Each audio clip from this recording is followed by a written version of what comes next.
saw was a poster, Star newspaper, saying, "Students to march tomorrow." I didn't think much of it, I just said, well, this is some news. But it has to be covered.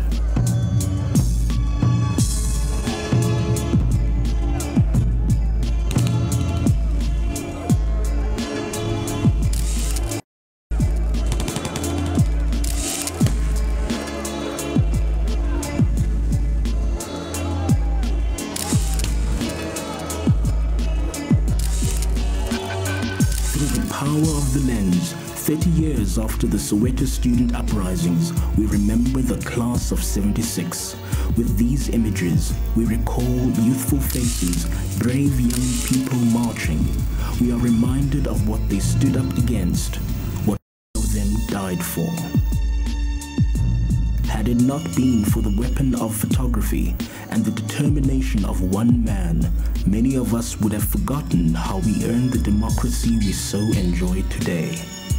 The man is Peter Magubane. This is the story of how his photographs helped the students of 1976 change the future of South Africa forever.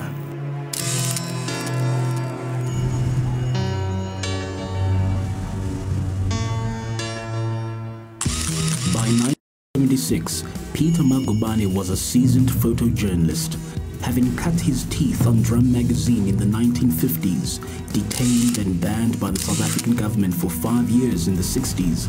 Back in the field, Peter was working his 10th year at the progressive and anti-apartheid Rand Daily Mail. Over the past 20 years, he had witnessed and photographed almost daily the injustices suffered by black people in this country. At Sharpeville in 1960, he had learned his lesson as a photographer and journalist: never get emotionally involved. When June 16 came, Peter was ready and more resolute than ever before. Controlled by apartheid, white journalists needed special government permits to enter the townships. As a committed black photojournalist, Peter was there. I started with Orlando East, where I saw a large contingent of policemen and soldiers. And I left the police station, I went into Soweto. That's when I met the first group that was marching from Naledi High School.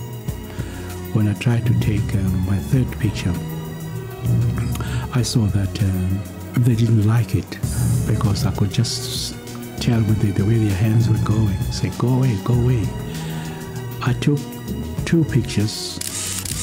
I was running backwards, running backwards. Behind were the police, and he was in between, and taking pictures of the kids, and the kids wanted to attack him. They obviously were concerned at the fact that their pictures would be recorded and therefore could be used in evidence against them. I stopped and I said to them, "A struggle without documentation is no struggle. Whether you win or lose, it's no struggle." While very conscious of the fact that behind him were police who were not very impressed with what he was saying. Someone from the back said, "Yes, I know him." So I said to them, "I plead with you again that you let everybody in, not just me, black and white, yellow, green, blue. Let everybody in, let them record this." They let us in. It may be hard for some of us to turn the clock back 30 years and understand how a peaceful march became one of the most callous and violent events in our history. Soweto students were protesting against an inferior and racist system of so-called Bantu education.